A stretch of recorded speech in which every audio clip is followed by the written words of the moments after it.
Merci, Monsieur le Président. Merci infiniment à Madame la rapporteure, parce que ce texte aura au moins le mérite de poser véritablement les questions à leur place. Alors, vous allez encore penser peut-être que je vais être excessive, mais je ne le crois pas. Je suis scientifique et j'essaye de prendre du recul.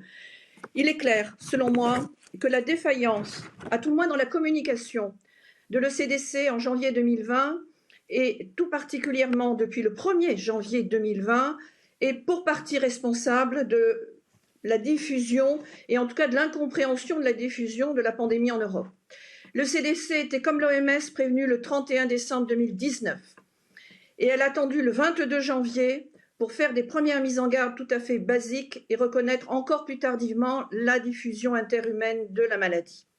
C'est une attitude qui, rétrospectivement, et qui, à ce jour, continue d'avoir des conséquences, puisque nous ne savons toujours pas si, oui ou non, ce virus est issu d'une fuite de laboratoire. Alors, concernant ce texte, parce qu'il faut regarder sur l'avenir maintenant, bien entendu, il y a deux niveaux. Celui des principes, parce que, comme le dit la rapporteure, il y a une nécessité pour redéfinir au mieux la place de l'ECDC par rapport à l'OMS, qui elle-même a été terriblement paralysée pendant ce début de crise et même par la suite, la place des États, la place de l'EMA, pour lequel il semblerait qu'il y ait quand même une redondance de rôle dans les renforcements respectifs, bien évidemment à l'égard aussi de ce règlement des risques transfrontières et la future agence ERA, quand elle sera faite lorsque l'Europe de la défense sera conclue, nous n'y sommes pas encore, mais qui est parfaitement copiée sur la Barda dans le cadre d'un régime militaire de lutte contre le bioterrorisme. Donc nous rebouclons bien la boucle.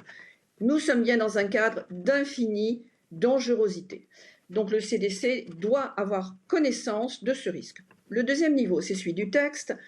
Le point 5 du préambule, listant tous les principaux domaines de la proposition, tombe sous le sens. C'est exactement ce que le CDC, s'il en avait eu les moyens et la volonté, aurait dû respecter en janvier 2020.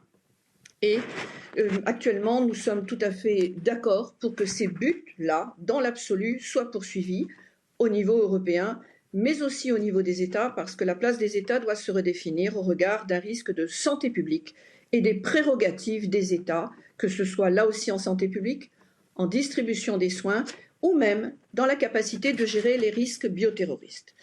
Quant aux maladies chroniques qui sont évoquées par la rapporteure, je ne suis pas sûre que ce soit le moment de gérer un problème comme celui-là. Nous sommes dans l'urgence. Je viens de vous définir la responsabilité majeure de l'ECDC, selon nous, et je ne crois pas que, même s'il y a des incidences sur les maladies chroniques, ce soit le lieu et le moment pour gérer ce problème-là. Nous nous y attaquerons bien volontiers dans un autre texte.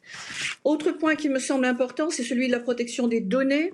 Nous avons un organisme européen qui prend en charge maintenant et de prévenir les rapporteurs sur cet aspect-là. Je crois que c'est tout à fait important. Et la santé et les données de santé des Européens et les données du vivant, de la gestion du vivant, doivent être évidemment totalement protégées.